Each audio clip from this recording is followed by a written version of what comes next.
దేవులను ఆరాధించినట్లు కృపణై చేస్తారని అయినా నీకు కృతజ్ఞతాస్తుతులు చెల్లిస్తూ ఉంటున్నాం. వాక్యం విన్న ప్రతి బిడ్డ యొక్క హృదయములలో ముద్ర వేసి భద్రపరిచి అనుసరింపజేసేటువంటి దేవుడు ప్రభావి జరుగుతోందిరాలు. నీవు తప్ప మాకు ఎవరు లేరు నాయన. నీవే మా ఆశ్రయము, మా కోట, మేము నమ్ముకునదగిన సహాయకుడవు. స్తోత్రం స్తోత్రం స్తోత్రం దైవమా మీ స్తోత్రాలు తండ్రి. అవును దేవ, అవునయ్యా మీ స్తోత్రాలు తండ్రి. స్తోత్రాలు తండ్రి, స్తోత్రాలు తండ్రి.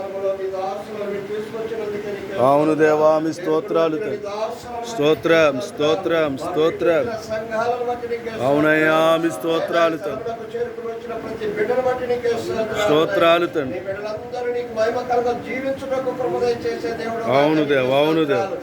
స్తోత్రం స్తోత్రం. అవునయ్యా మీ స్తోత్రాలు తండ్రి. రక్షింపబడినటువంటి నీ బిడ్డలు నైనా ప్రభు ఆత్మలో ఎదుగునట్లు కృపదయ చేసే దేవుడు. స్తోత్రాలు తండ్రి. అవును దేవ. ప్రాంతంలో నైనా ప్రభా నైనా నివసిస్తున్నటువంటి ప్రతి ఒక్క బిడ్డను మీరు దీవించేటువంటి దేవుడు రాజ్యానికి స్తోత్రాలు. ప్రతి వ్యక్తి రక్షింపబడుటకు కృపదయ చేసే దేవుడు రాజ్యానికి స్తోత్రాలు. ఏ ఆత్మ నశించిపోవడం ఇష్టం లేదు నాయన. అవునయ్యా స్తోత్రం స్తోత్రం స్తోత్రం. అవును దేవ.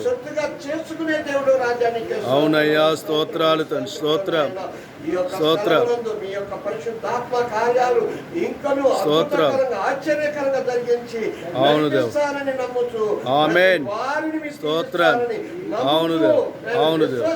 నీకు కృతజ్ఞతాస్తుతులు చెల్లిస్తూ అవును దేవ. స్తుతి ఆరాధనను మా కొరకై మరణించినటువంటి యేసు పరిశుద్ధ నామములో మీకే సమర్పించుకొనుచున్నాము పరమ తండ్రి. ఆమేన్.